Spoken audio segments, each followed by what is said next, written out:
पवन digital recording studio Bakhtiyarpur Patna.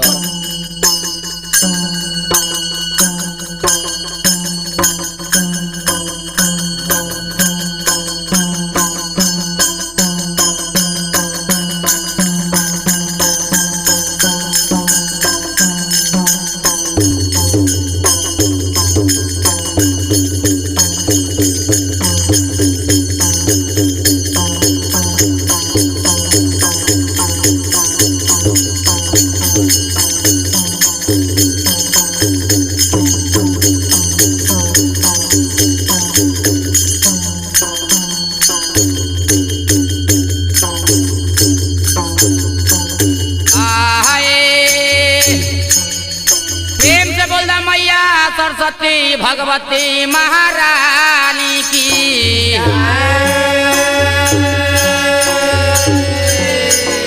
आई भाई हमारे पिताजी के नाम सहोदर लाल त्यागी, ग्राम सिमरी, थाना बख्तियारपुर, जिला पटना, बिहार। आई पवन राजा स्टूडियो में जाए। हमारे नाम राजेश लाल तूफानी और हमारे सहयोगी सबलू सरगम और राजेंद्र तूफानी। आई हम बाबा बरहम के भजन गावे जाता नहीं जाए हो। कैसे कहले भाई हो हाथा सादा भवानी दाहिने, सादा भवानी दाहिने, किसान मुख रहता न गहने। मिली रक्षा हो करी है कि बढ़मा भी सुनू माँ।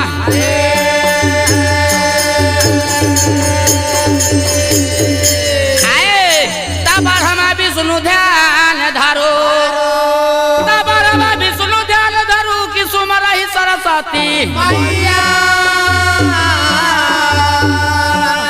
आ भरल सभा में आके माई आ पार लगा दिया।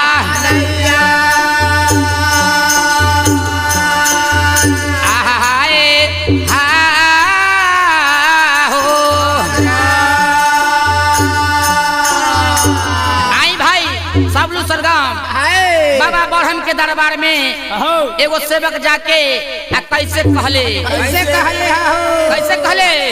हाथा हम जब जनती कि बरहम बाबा आए तन पिपरबे हे पिपरबे हम चंदन माछिला खाती आई पिपरबे तार हम चंदन माछिला खाती आई पिपरबे हम चंदन माछिला खाती आई पिपरबे तार हम चंदन माछिला खाती आई पिपरबे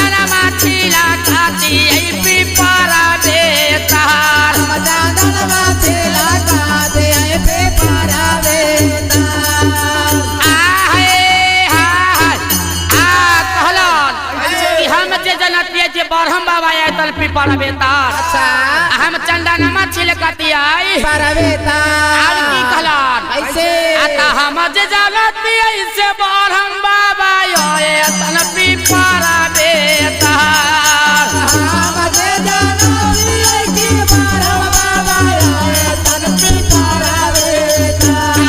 माया साली लगाती आई पिपरबे तार। हम माया साली लगाती आई पिपरबे तार। माया साली लगाती आई पिपरबे तार। माया साली लगाती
स्टूडियो बख्तियारपुर।